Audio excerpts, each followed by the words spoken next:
नमस्कार मित्रों, सूचना की दुनिया पर आपका स्वागत है। मैं हूं डॉक्टर सुभाष चंद्र सिंह, राज्य सूचना आयुक्त उत्तर प्रदेश। जैसे कि आप सभी लोगों ने आरटीआई एक्ट 2005 की धारा 9 के बारे में पिछले एपिसोड में देखा होगा। उस पर हम लोगों ने विस्तार से चर्चा की थी, विशेष रूप से कॉपीराइट कानून और बौद्धिक संपदा कानून, इंटेलेक्चुअल प्रॉपर्टी राइट के बारे में। तो मैं आशा करता हूं कि उसमें बहुत सारी चीज़ें स्पष्ट हो गई होंगी। अब हम लोग धारा 10 पर चर्चा करेंगे। मुख्य रूप से पृथक्करणीयता शब्द का इस्तेमाल हुआ है। सेवेरेबिलिटी माने एक ही आरटीआई में कुछ सूचनाएं देय हैं, कुछ सूचनाएं देय नहीं हैं, तो कैसे उनको हम पृथक करें, इसके संदर्भ में हम लोग चर्चा करेंगे। देवेश मणि त्रिपाठी जी, जिनके बारे में आप सब लोग जानते हैं, आरटीआई एक्ट 2005 और उत्तर प्रदेश सूचना नियमावली 2015 के बारे में इनका काफ़ी गहरा अध्ययन है। तो देवेश जी, धारा 10 के बारे में हम लोग चर्चा करें। नमस्कार सर। निश्चित ही अगर हम इस एक्ट के सेक्शन 10 पे बात करें तो सेक्शन 10 जो सेवरेबिलिटी है, पृथक्करणीयता शब्द जो आया, तो इसका मूल उद्देश्य था सर, ऐसी पत्रावली होती है, ऐसे कुछ पेपर होते हैं जिसमें कुछ सूचनाएं हैं जो डिस्क्लोज किया जाना है, डिस्क्लोज किया जा सकता है, लेकिन कुछ सूचनाएं हैं जो गोपनीयता से रिलेटेड हो या ऐसी है जिसे डिस्क्लोज नहीं किया सकता। कभी कभी एक पत्रावली नहीं, अगर हम देखें तो एक ही पेपर पर, जैसे कोई जांच आख्या है या ऐसे कोई प्रपत्र हैं जहाँ एक ही प्रपत्र पर ऐसे दो प्रकार की सूचनाएं धारित हैं, जहाँ एक डिस्क्लोज किया जा सकता है और एक डिस्क्लोज नहीं किया सकता है।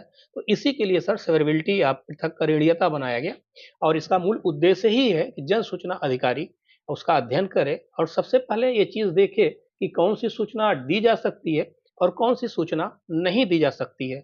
इसके संदर्भ में निश्चित है सर, हम पृथक्करणीयता पे बात करें, सेवरेबिलिटी पे बात करें, हमें चार चीजों को जानना सबसे इंपॉर्टेंट है। सबसे पहली चीज हमें यह जानना इंपॉर्टेंट है कि जो 41B क्लाज बनाया गया, 41B क्लाज में जो 17 प्रकार की सूचनाएं स्वतः प्रकटन के लिए बनाया गया, उसको जानना जरूरी है, जिसपे हम लोग विस्तृत चर्चा कर चुके हैं। क्योंकि अगर स्वतः प्रकटन योग्य है तो उसे रोका नहीं जा सकता। तत्पश्चात हमें यह देखना होगा जो सेक्शन 7(1) है, जहां एक हमें अधिकार प्राप्त होता है किसी आवेदन पर कि हमें वो सारी सूचनाएं उपलब्ध कराई जाए। एक्ट में सर एक शब्द आया कि वह सूचना सभी आवेदक को दी जाएगी, मना नहीं किया जाएगा। जो सूचनाएं सदन में, अगर हम कहें जो सूचनाएं वह विधानमंडल के उस पर प्रस्तुत किया जाता हो, किया जा सकता हो, तो निश्चित है ऐसी सारी सूचनाएं आवेदक को दी जाएगी। तो दूसरी बात हमें वह भी जानना अति आवश्यक है, लेकिन उसके साथ दो चीज और जानना जरूरी है सर। हमने तो विस्तृत से चर्चा करी, लेकिन मुझे लगता है सर इस पे उसका कोट करना अति आवश्यक होगा। जो सेक्शन 8 है, तो सेक्शन 8 में संक्षिप्त वार्ता है, जितने प्रकार के 10 प्रकार की जो सूचनाओं पे रोक है, जो हमारे मौलिक अधिकारों से रिलेटेड है, और उसके संदर्भ में दो चीजें आई। कुछ सेक्शन ऐसे हैं उसमें, सब सेक्शन ऐसे हैं जिसकी सूचना यह लोकहित होने के बाद भी नहीं दी जा सकती। जैसा हमने सर सेक्शन आपके 8(1)A की बात करी थी कि जो देश की सुरक्षा से संबंधित हो, स्टेट की सुरक्षा से संबंधित हो।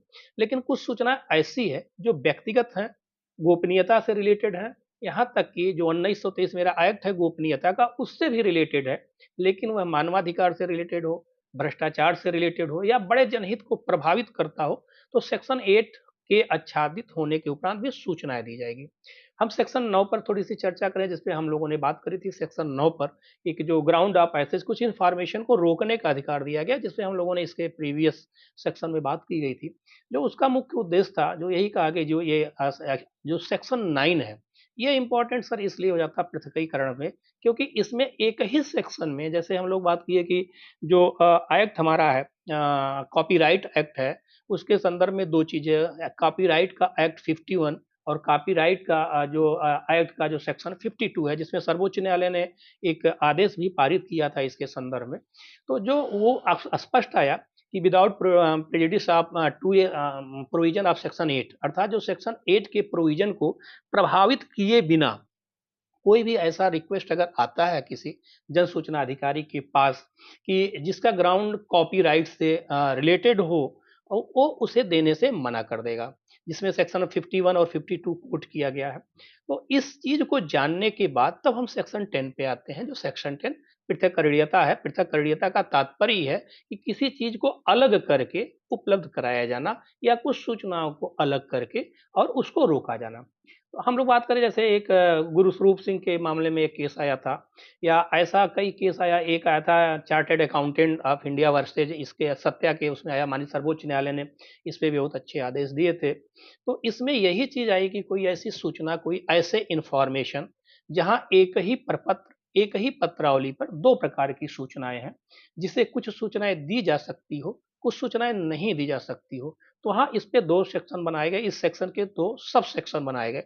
पहला सेक्शन ये आया कि जन सूचना अधिकारी ऐसे आवेदन प्राप्त होने पे सबसे पहले उन सूचनाओं का अध्ययन करेगा, और अध्ययन करके उसे यह देखेगा कि यह सूचनाएं देय है कि नहीं। अब वहां वह अपने विवेक का उपयोग करेगा कि यह सूचना सेक्शन 8 से तो आच्छादित न हो, यह सूचना सेक्शन 9 से आच्छादित न हो। अगर इनसे आच्छादित है और उसमें कुछ सूचनाएं इससे आच्छादित नहीं है, तो स्वतः सूचनाओं को प्रकट नहीं करेगा, या उसे स्वतः कोई इंफॉर्मेशन सीधे आवेदक को नहीं भेजेगा। वह अपने सक्षम अधिकारी, जो कार्यालय अध्यक्ष है, अर्थात जो उस कार्यालय का एक ये कह सकते हैं सक्षम अधिकारी है, उनके समक्ष वो रखेगा और उसको रिटन में रखेगा। ये सूचनाएं मांगी गई है, इस पे ये सूचना देय है, जबकि ये इतना इसका पार्ट, ये देय नहीं है। ऐसी स्थिति में इनके संदर्भ में आप जो भी निर्णय दें, उसके कार्रवाई कीजिए। ऐसी स्थिति में संबंधित अधिकारी स्वयं उसका परीक्षण करेगा। और परीक्षण में मैं थोड़ा-सा बताता चलूँ, क्योंकि जन सूचना अधिकारियों के लिए भी, आवेदकों के लिए इम्पोर्टेंट है, कि एक थोड़ा-सा उदाहरण दे दें कि कोई जाँच प्रक्रिया संचालित की गई। जाँच प्रक्रिया में किसी की गोपनीय चरित्रावली बनाई गई या कोई गोपनीय रिपोर्ट है, उसमें जो उसकी जाँच पूरी कर दी गई। कोई भ्रष्टाचार में संलिप्त पाया गया और उसकी जाँच गोपनीय तरीके से की गई है, और वहाँ जो जाँच अधिकारी है, तो निश्चित है जाँच अधिकारी की जान को खतरा हो सकता है। ऐसी स्थिति में पृथक्करणीयता जो एक्ट का सेक्शन 10 है, इसे अप्लाई किया गया और ये कहा गया कि जहाँ उस अधिकारी का नाम है, उस नाम को हाइड करते हुए शेष सूचनाएँ नाम को छिपाते हुए शेष सूचनाएं दें। सूचनाएँ डिस्क्लोज़ किया जाए। तो ऐसी स्थिति में वह जन सूचना अधिकारी, ऐसा नहीं है कि जन सूचना अधिकारी इस पे स्वतः निर्णय ले। इस पे अब सेक्शन 10 का जो उप सेक्शन 2 बनाया गया है, तो उसमें यही कहा गया है, उस अधिकारी का नाम जिसने इसको देने या छुपाने का निर्णय लिया, उसका पूरा विवरण यह अंकित करते हुए वह या आवेदक को प्रेषित करेगा कि आपके द्वारा जो चाही गई सूचना है, उसमें 2 पार्ट है। पहला पार्ट, यह ये आपको सूचना दी जा सकती है, और जो दूसरा पार्ट है, यह उसमें यह भी कोट करेंगे क्यों नहीं दी जा सकती है। क्यों नहीं दी जा सकती, उसमें सर मैं पुनः स्पष्ट करना चाहूँगा। सपोज़ दैट वह सूचना सेक्शन 8 से आच्छादित है, और सेक्शन 8 से आच्छादित होने के कारण वह सूचना नहीं दी जा सकती। लेकिन वहाँ फिर उन्हें अपने विवेक का जो शब्द आया, उपयोग करना होगा कि जैसे कुछ सूचनाएँ, जैसे हमने कहा था सर सेक्शन 1 या एच का जो उपयोग किया जाता है, इसमें ये देखा जाएगा कि बड़े लोकहित को प्रभावित तो नहीं कर रहा है। अगर ऐसा है तो उसपे इस कानून को भी नहीं लागू किया जाएगा। मेरे कहने का तात्पर्य ये है, सेक्शन 8, सेक्शन 9 और सेक्शन 7(1) जो अधिकार आपको प्राप्त है, उसके साथ 4(1)(b), इन चारों जो हमारे एक्ट की धाराएँ हैं, इनके अगर कहें आलोक में, इनके लाइट में वह लिखेगा इस सेक्शन से, ये सूचना नहीं दी जा सकती। अगर यह सूचना दी जा रही है, तो यह अपहान इस व्यक्ति की या इस संस्था की या देश की हो सकती है। किसी के जीवन को खतरा भी हो, मान हाँ, लीजिए, तो सर। उसका नाम छिपाते हुए दे सर। दें। कुल मिला के अधिकतम सूचनाएं दें। बस ये ध्यान रखें कि किसी का अपमान ना हो, देश की सुरक्षा संरक्षा को खतरा ना हो, सर।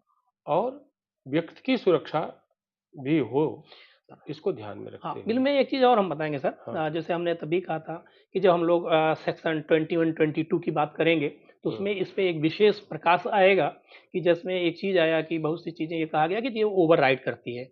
उसमें करीब 17 प्रकार के कई आदेश आए कि जैसे हमने कहा कि बहुत से लोग कहते हैं कि किसी की चिकित्सीय विवरण नहीं दिया जा सकता, ये एक्ट बना। ये आया कि जैसे सर्वोच्च न्यायालय ऐसे नियम है, ये नहीं दी जा सकती, या ऐसे आया कि जैसे सर हमारे अधिवक्ता नियमावली है। तो इस पे हम लोग विस्तृत चर्चा करेंगे, लेकिन उस पे एक चर्चा यहाँ अति आवश्यक है, जिससे लोगों को समझ में आए। ये सही है कि जो ये है कि किसी चिकित्सक, जो मेडिकल काउंसिल का एक्ट है, कि कोई चिकित्सक और किसी जो मरीज के बीच जो सूचना आधारित है, वह विश्वास पे आधारित की जाती है, उसे न दिया जाए, ये वो एक्ट कहता है। लेकिन जब हम 22 पे बात करेंगे, और यही पृथकीकरण जो पृथकीकरणीयता है, इसमें लागू होगा कि केवल वह सूचनाएँ नहीं दी जाएगी जिससे उस मरीज की, जैसे सर अब एक चीज़ है कि कोई हमारा पार्लियामेंट का मेंबर है, कोई अधिकारी है और अधिकारी या कोई कैदी है, हम इन तीनों पे विशेष रूप से फ़ोकस करना चाहेंगे कि एक कैदी है और वो एक गलत रिपोर्ट के आधार पर और वो अपना मेडिकल लेके जेल के बाहर है। एक कोई पार्लियामेंट का जैसे अभी महाराष्ट्र के केस में आया, हम लोग उससे 22 और 21 पे चर्चा करेंगे, तो उसमें भी उच्च न्यायालय ने आदेश पारित किया। उसमें यह स्पष्ट कहा गया, इसको अगर हम डिस्क्लोज़ कर देते हैं, इस व्यक्ति की मरीज़ की क्या हानि है? सर मुझे फ़ीवर आया, तो इससे अगर कोई जान रहा है इससे हमें क्या नुकसान आया? एक एकेडमी अभी हमारे यहाँ आया जो अभी कोरोना का आया, कोरोना सबसे भयावह बीमारी थी, सभी लोग जानते थे इनको कोरोना हुआ, सारी चीज़ें की गई और ऐसी स्थिति में उसमें स्पष्ट कहा गया कि अगर चिकित्सीय रिपोर्ट भी है, तो उसमें वो चीज़ नहीं दी जाएगी, जैसे किसी के एड्स से ऐसी सूचना जिसके डिस्क्लोज़ किए जाने से उस व्यक्ति की चारित्रिक अगर कहें निजता प्रभावित हो रही हो या ऐसी सूचना जैसे हम सर वाणिज्यिक की बात करें कि वाणिज्यिक में हमने उस दिन भी उठाया था कि एक निविदा डाली गई है। अगर निविदा ओपन नहीं की गई है, तो निश्चित है तब तक सूचना नहीं दी जा सकती, लेकिन निविदा जब ओपन हो गई, तो उसे नहीं रोका जा सकता। तो पृथक्करण में जो हमारा शेयरबिलिटी है, यही कहता है कि आप वह सूचना देंगे और सेक्शन 10 की जो हम सेक 2 बताया गया है, आप सबसे पहले उसमें 5 प्रकार के मतलब गाइडलाइन दिए गए हैं उसमें कि आप उस अधिकारी का नाम, जिसने ये निर्णय दिया कि सूचना नहीं दी जा सकती और उसका पूरा विवरण उस पे अपील करने का, ये पूरा डेटा देते हुए आवेदक को प्रेषित करेंगे। अगर किसी अतिरिक्त शुल्क की आवश्यकता है, तो सेक्शन 3 ये जो में बनाया गया, उसके अनुसार आप उस शुल्क का माँग करेंगे, तत्पश्चात सूचना डिलीवर करेंगे। आप इस YouTube चैनल को लाइक करिए, सब्सक्राइब करिए, कमेंट करिए और शेयर ज़रूर करिए।